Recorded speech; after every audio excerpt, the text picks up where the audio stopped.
Bonjour à toi en ce beau vendredi.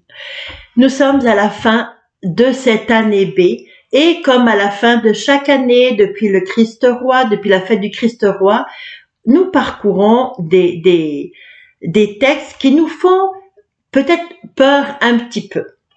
Ce sont des annonces, on se croirait carrément dans un film d'apocalypse, un film qui nous annonce la fin du monde, tous ces bouleversements, toutes ces catastrophes, toutes ces difficultés, ces persécutions, toutes ces bêtes terribles qui vont arriver, ça peut nous faire peur. Et pourtant, Jésus nous dit, ne craignez pas. Je suis avec vous, je vous accompagne. En fait, c'est ce que nous répète le Seigneur depuis le début de la Genèse jusqu'au dernier mot quand on dit de la Bible, quand on dit Maranatha, viens Seigneur Jésus. Nous sommes aimés. Jésus, le Père, l'Esprit nous font une grande déclaration d'amour. Je t'aime, je prends soin de toi, je te garde comme la prunelle de mes yeux. Tu ne crains rien avec moi. Comment, Seigneur, je ne crains rien avec ces bêtes terribles? Peu importe, ne t'inquiète pas, il va y avoir beaucoup de bouleversements. Mais si tu m'écoutes, si tu sais m'écouter, si tu ouvres ton cœur à l'Esprit Saint, savoir écouter Jésus, c'est lire sa parole, discerner avec l'aide de sa parole, le rencontrer, parler des événements avec lui. Laissez l'Esprit nous instruire. Si tu sais m'écouter, tu ne seras pas trompé. Effectivement, on peut être trompé. Il y a tellement de choses qui surgissent, des prophètes, des annonciations, des nouvelles religions, un syncrétisme. On est très mêlés. Mais Jésus nous dit, ne vous laissez pas égarer, collez-vous à ma parole, parce que cette génération ne passera pas. Le ciel et la terre passeront, mais mes paroles ne passeront pas. Ce que nous dit Jésus, c'est que tu peux me faire confiance. Je ne change pas. Je suis le même hier, aujourd'hui et à jamais. Et on peut chanter « Le Seigneur est mon berger, je ne manque de rien. Sur des prés d'herbes fraîches, il me mène. » Ou bien ni la mort, ni la vie, ni présent, ni avenir, rien ne nous séparera de l'amour du Christ. C'est ça.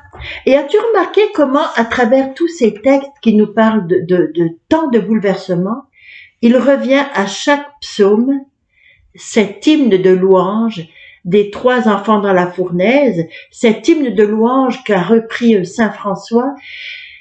Béni sois-tu Seigneur, béni sois-tu, et je te loue avec le soleil, je te loue avec la terre, je te loue avec les tremblements de terre, je te loue avec ma famille, je te loue avec tout ce que je ne comprends pas, je te loue. Ça veut dire quoi? Ça veut dire, je sais que tu es Dieu, je te fais confiance, toujours, dans les petits événements comme dans les grands événements. Et quelquefois, ce sont des grands événements comme un tremblement de terre, mais quelquefois le tremblement de terre, il se passe dans ma propre vie, il se passe dans ma famille, un cataclysme, un bouleversement, une maladie, un divorce, une incompréhension, des divisions, des disputes. Ne crains pas, parce que je t'ai promis que je serai avec toi, je t'ai promis que je t'éclairerai, et je t'ai promis que tu passerais par tous ces chemins de la vie pour arriver à bon port dans la maison du Père, dans la vie éternelle. Et grâce à notre offrande, grâce à cette sainteté d'église, cette sainteté familiale, où nous allons ensemble, pas seulement les plus forts, mais nous y allons les plus forts, les plus faibles, les plus intelligents, les moins intelligents, les plus spirituels, les moins spirituels, peu importe. Nous nous donnons la main et nous arriverons tous à bon port. Est-ce que Jésus va dire quand on va arriver, lâche la main de ton petit frère, tu vas rentrer tout seul? Bien sûr que non. Nous rentrerons ensemble pour peu qu'on se donne la main. C'est vraiment ensemble. Louons ensemble, faisons confiance ensemble. Si mon petit frère, ma petite sœur ou mon grand frère n'a pas assez confiance, eh bien, je m'appuierai sur la confiance de Marie et de Joseph et je ne leur lâcherai pas la main. Tenons la main de ceux que nous aimons, mais tenons la main aussi de ceux que nous n'aimons pas assez, parce que Jésus nous promet de nous garder tous. Il nous promet de nous amener à bon port. Je te fais confiance, Seigneur. En espagnol, on chanterait Jesús en ti confío, Jesús en ti confío. J'ai confiance en toi, Jésus. Ni la mort, ni la vie, ni mes peurs, ni mes maladies, ni mes souffrances, ni mes douleurs, ni mes angoisses, ni les événements autour de moi ne pourront me séparer de ton amour et ne pourront m'égarer parce que c'est toi, Seigneur, le maître du ciel et de la terre, qui veille sur moi. Je te souhaite de passer une très bonne journée, ferme et solide dans cette confiance. Et tu n'auras pas besoin de parler, mais beaucoup en te regardant sauront qu'il y a un rocher sur lequel s'appuyer, sauront qu'il y a un cœur aimant qui nous attend et qui nous tend les bras. Bonne journée, puis allons rencontrer ce Jésus qui nous aime tant, ce Christ roi qui va bientôt naître comme un tout petit enfant.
Toi l'Immaculée, revêtue de la gloire de Dieu, nous